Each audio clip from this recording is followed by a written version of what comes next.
วัสดีค่ะทำงานมาเหนื่อยๆนะคะบางทีเราก็อยากพักนะคะแต่ว่าด้วยความที่เครื่องสำอางติดแน่นอยู่บนหน้านี่สิคะพักเลยก็ไม่ได้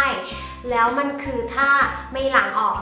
สิวเกิดนะคะเรื่องใหญ่เลยทีนี้นอกจากแบบว่าสิวจุดด่างดำอะไรอย่างเงี้ยคือแบบรอยแผลเป็นคือเครียดนะเราก็เลยจะต้องล้างหน้าให้สะอาดนะคะแต่ว่าเครื่องสำอางกันน้ำแล้วก็คือแต่งแน่นขนาดนี้นะคะจะล้างออกยังไงวันนี้เอเลยจะมาแนะนำผลิตภัณฑ์ที่เอใช้อยู่เป็นประจำนะคะแล้วมันดีต่อหน้าจริงๆล้างได้สะอาดจริงๆและสำหรับใครที่ผิวแบบว่าบอบบางก็สามารถใช้ได้นะคะเพราะว่าเจ้าเชบูเต้ตัวนี้เป็นสบู่ที่อ่อนโยนนะคะแล้วก็มีสารสกัดมาจากพิเทรานะคะอะบูตินและรวมไปถึงฟรุตเอ็กซ์แทรด้วยนะคะแล้วก็ตัวนี้เนี่ยมันสามารถล้างเครื่องสำอางได้เป็นสบู่คลีนซิ่งนะคะแล้วก็วันนี้เอจะมาทำให้เพื่อนๆดูนะคะว่าเจ้าเชบูเต้ตัวนี้มันล้างไอ้พวกนี้ออกจริงหรือเปล่าสะอาดจริงหรือเปล่าภายใน1 ครั้งนะคะตามเอมาดูเลยนี่มันจะให้ฟองหนานุ่มเวลาใช้ก็ทำให้เปียกแล้วก็ตีฟองแบบนี้เลยนะคะเครื่องสำอางเอบอกว่ามันคือเครื่องสำอางกันน้ำบอกไว้ก่อนเลยแน่นจริงๆ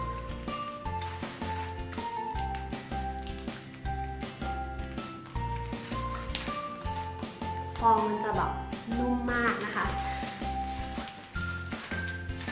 เป็นแทบจะเป็นแบบวิปโฟมเลยอะชอบจริงๆค่ะเพราะว่ามันจะ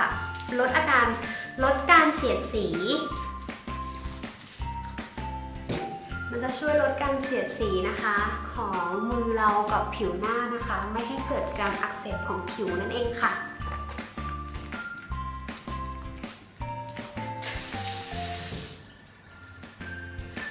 ออกเกลี้ยงนะคะเครื่องสำอางคือรู้สึกว่าหน้านิ่มมากสะอาดมากนะคะภายใน1 ครั้งจริงๆคือมันเอาออกจริงๆนะแล้วก็มันยังช่วยให้ผิวนะคะแบบว่ารูขุมขนกระชับหน้าเรียบเนียนขึ้นกระจ่างใสขึ้นนะคะสิวอะไรอย่างเงี้ยคือลดลงผิวหน้าสุขภาพดีขึ้นจริงๆนะยังไงฝากไว้ด้วยเดี๋ยวจะให้ดูกล่องอีกรอบนึงนะคะ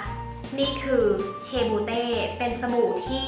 ปรับผิวให้แข็งแรงขึ้นจริงๆจนหน้าของเพื่อนๆนะคะกล้าท้ามลภาวะไม่ว่าจะเป็นอะไรก็ตามแต่ทั้งแสงแดดทั้งเครื่องสำอางสารเคมีนะคะผิวน่าจะดีขึ้นลองเอาไปใช้ดูค่ะ